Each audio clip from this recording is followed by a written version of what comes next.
สบายดีทำมาสมเนาะโถพี่น้องเอ้ยคลิปนี้โอ้ยยอไอ้บุญรอดนุ่งเพนเพิดแล้ว ไอ้บุญรอดกับยาน พี่น้องเอ้ยก็ถือว่ามาเบิ่งซาวลีหลังจากที่เพิ่นฟื้นตัวได้เพิ่นก็เอซาวลีสบายดีป้าเธอดุมันอิลีเลยขอบใจน้องไอ้บุญรอดบุตรมันนี่เดี๋ยวยาดอันนี้ตกใส่เด้อลูกเด้อแน่พี่น้องเอ้ยซาลีเพิ่นก็ทำหน้าที่เป็นเจ้าของตัวเองละพี่น้องเอ้ยเนาะนี่ก็ถือว่าโอ้อันนี้ก็ยาสมุนไพรเด้อพี่น้องเอ้ยเนาะนี่เพิ่นก็อนามัยสถานที่ออมเฮือนเพิ่นซักเครื่องซักของก็เป็นหมดแล้วน้องๆเนาะซักของซักเครื่องไปมาหาสู่ได้ตามสบายแล้วพี่น้องเอ้ยดีใจนำน้องยามหน้าเฮาอันนั้นเนาะเฮาฟื้นตัวนี้ไปดังไฟเนาะดังไฟอันนี้คือกันเนาะอันนี้เฮายามแห้งเฮาก็มากไปเฮ็ดบ่ดังไฟบ่มันบ่เปียกนะโอ้เน่น้องอันนั้นจ้องไอ้เด้อไม้ฮักเดียวเด้อนี่บอกโอ้พี่น้องเอ้ยเห็นไม้ฮักเดียวอยู่นี่นี่ไม้นี่ละเห็นพร้อมเลยโหพร้อมละแน่น้องตัวนี้เด้อจ้องไอ้เด้อนี่อย่าฟันเด้อกันนี่โอ้พี่น้องมีอยู่นี่ต้นหนึ่งพอต่อไปอันนี้เขาจะเฮ็ดเป็นส่วนยาหักเดียวแล้วก็ส่วนยาพอต้องเรื่องเอาพี่น้องเอ้ยนี่อันนี้เกิดจากธรรมศาสตร์ได้บ่เงียบไว้ก่อนอันนี้แหละพี่น้องตัวที่หายากที่สุดพี่น้องเอ้ยเราเป็นหัวเสือของยาพอต้องเรื่องเขาเป็นยาไม้รากเดียวเนี่ยน้องอันนั้นไม่เอามาไอ้เด้อนี่ตัวนี้เด้อนี่ถ้าเอาหมดเลยแบบนี้นะนี่พี่น้องโอ้ต้นใหญ่ดีนี่นะโอ้โคกนี่ทับดีเนาะนี่พี่น้องป้าต้นบักใหญ่น้องโคกนี่แทนเลี้ยวพร้อมกับหินพร้อมพี่น้องเอ้ยพร้อมมันเนาะนี่ต้นไม้หักเดียวพี่น้องเอ้ยโธ่นี่มันเป็นปลาหกตื้บมันบอก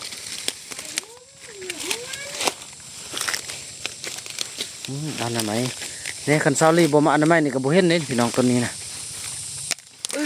นี่นั่นต้นบักงามๆพี่น้องเอ้ยนี่แหละต้นไม้รักเดียวเดี๋ยวบ่าวนั้นจะให้เบิ่งเด้อว่าต้นไม้ต้นนี้มันมีความพิเศษแบบใดแล้วก็แตกต่างจากต้นไม้อื่นแบบใดเนี่ยลี่มานี่น้องเก็บไปต้มกินก็ได้ก่อนนี่พี่น้องความพิเศษของต้นไม้หักเดียวชนิดนี้พี่น้องเอ้ยก็จะมีอยู่แนวนี้นี่มันจะเป็นต้นไม้ที่บ่สูงแล้วก็จะมีเท่าไข่นะพี่น้องเอ้ยนี่แบบนี้แบบนี้แหละพี่น้องเอ้ยมันจะมีเท่าในนี้หมดแสดงถึงความสมบูรณ์หักเดียวได้พี่น้องเห็นบ่นี่หักเดียวนี่งามๆเลยโอ้ในต้นไม้หักเดียวต้นนึงอยู่นี่แล้วพี่น้องเอ้ย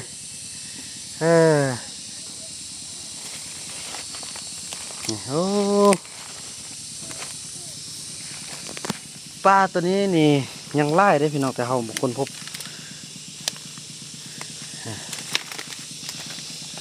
ดีใจพี่น้องเอ้ยมาได้ต้นไม้หักเดียวต้นนี้อยู่นี่เขาใช้เป็นส้นยาซอกต้นนู้นมีอยู่บ่ก็กล้วยนี่ก็ฟันออกเลยเนาะมันสูงแล้วมันหกเขา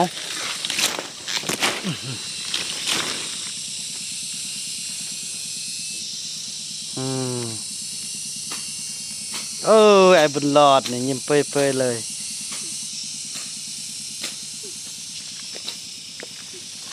พี่น้องเลย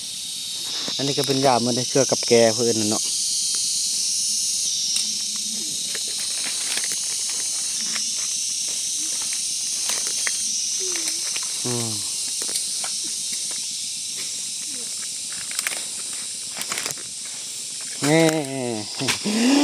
ไอ้บุญรอด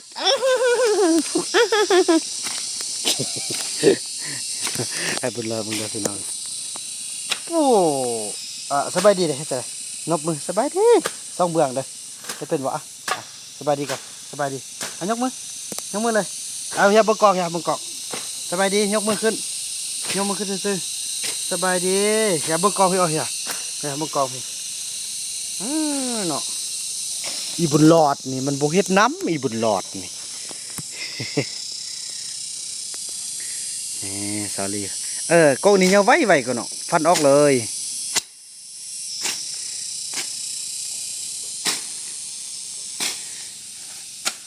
ไอ้เฟื่อง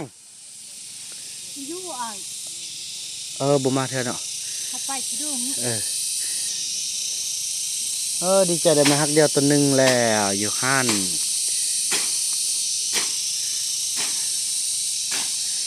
สู้สนอยู่เทิงคนคำน้อยกระทางเมาทันละมีพิเศษได้บ่ฮู้แล้วคำน้อยเด้นี่เรากินเราเมาแล้วก็ย่างเลาะไปทางน้ำปุ๋ยพุ่นพี่น้องเอ้ยลูกลงไปได้ปะลงไป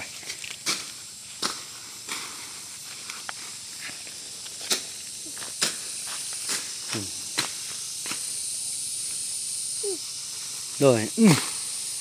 พอดีกำลังปักเป็นคือบุญมีพี่น้องบุญมีก็โลบุญหลอดสบายดีเด้อเฮ็ดจังได๋สบายดีเบิ่งไล่บ่ได้พี่น้องเนาะพอถึกช่วงอันห้ามทายเด็กไล่นี่เนาะอันนี้ออกมันเลยทางไปออกมันเป็นแป้นเลยสติ๊กเรากระทางเลยได้ของเราทางแล้วเบิ้งได้คันมีก๊กนั้นเราแบบไอ้จ้องไว้แล้วจ้องมาหาอ้ายเด้อ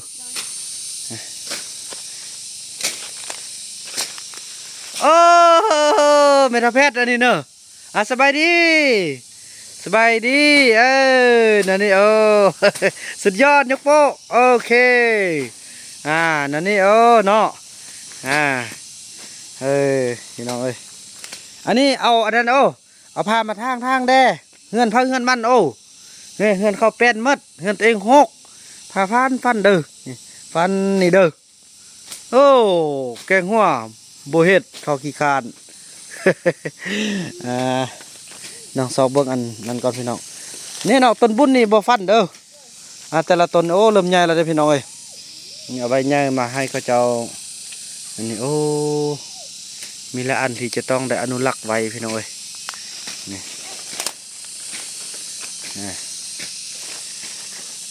่คำนวณทางฮอนนี่จงไว้หมดแล้วเด้พี่น้องเนาะเป็นส่วนยอดบุญคำนวณกาเห็ดก็ให้มือละ20,000มือละ2 เม็ดพี่น้องแล้วก็ตอนแรกมาก็ซื้อแล้วนั่นในวิธีชีวิตของคำน้อยนะ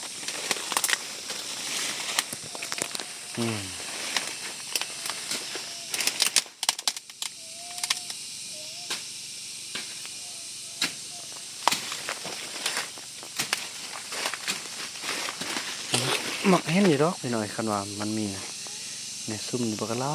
ซุ่มมัน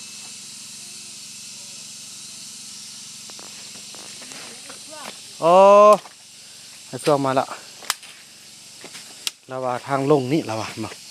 ทางลงเห็นตัวหนึ่งบ่ให้บ่กำนายฟันบ่แล้วว่าจะเห็นบ่นี่ก็เงิดวาย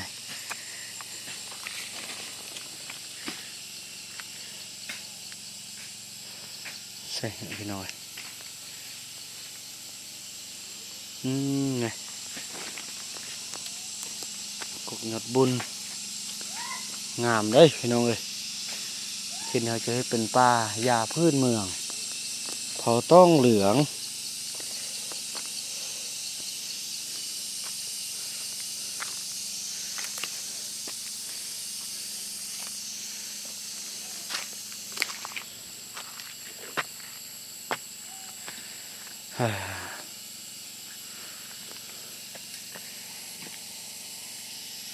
หอดพีแล้วเจ้าของบ่อยู่เนี่ยคันทางกักดีเลยแป้นงามเลยพี่น้องเนาะค่อยเป็นเข้าไปคำน้อยก็ได้จังสี่แหละมือเรามันอยากได้เงินเขาก็จ้างไปเขาก็บอกอย่างนั้นเขาก็หูบอกเวียงให้เราหูแล้ว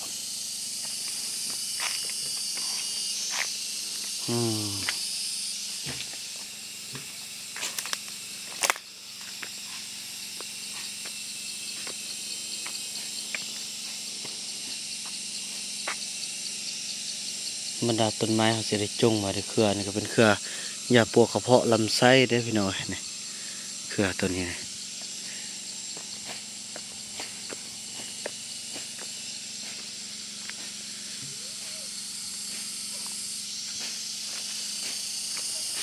เครือปงไวขนาดเลย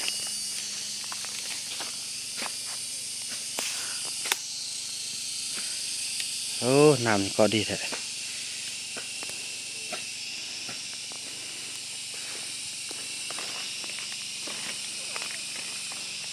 ขอบเขตนี้มีแต่ต้นเดียวนี่ติหาสิคอยเห็นไปพี่น้องเอ้ยงามงามสอกทางนี้ก่อนเพราะว่าได้ยินไอ้เฟืองว่าทางนี้มีต้นหนึงสอกกันเอ้ยแน่นอนกันเห็นต้นแบบนี้ละจงหายได้แท้เด้อเป็นยาดีได้ยาดีวิเศษได้เนาะโอ้มาอยู่ถึงหัวของอันเซาลีเนาะอันนี้ก็เป็นยาหมดเลยพี่น้อย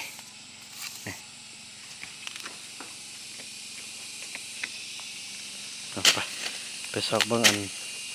ทางลงเงินของอันสติกก็กล้วยนี่ก็ฟันออกมาเลยเด้อน้องนะมันเยอะไว้มันเป็นยุง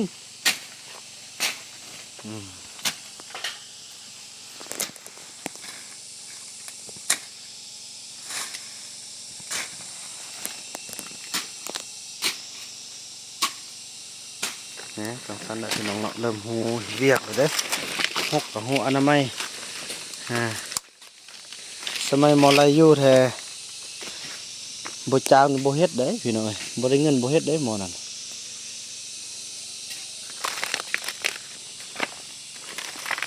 โอ้สติกสักเครื่องหนึงโอ้เป็นนักเรียนแล้วมีเสื้อนักเรียน เสื้อบนหลอดใหญ่โพดเนาะแบบบันเยอะเนาะนี่พี่น้องมาจากสักกอกสักเครื่องเงินกับอนามัยงามแล้วเด้เนาะถือว่าจังสั้นแหละพี่น้องเนาะถือว่าคลิปนี้ภาพบรรยากาศนี้บ่าวนำจะขออนุญาตจบคลิปกันเพียงสำนี้ก้อนพี่น้องเนาะแล้วก็ว่ากันใหม่ในคลิปต่อไปเนาะคลิปนี้บ่าวนำขอกล่าวคำว่าสบายดี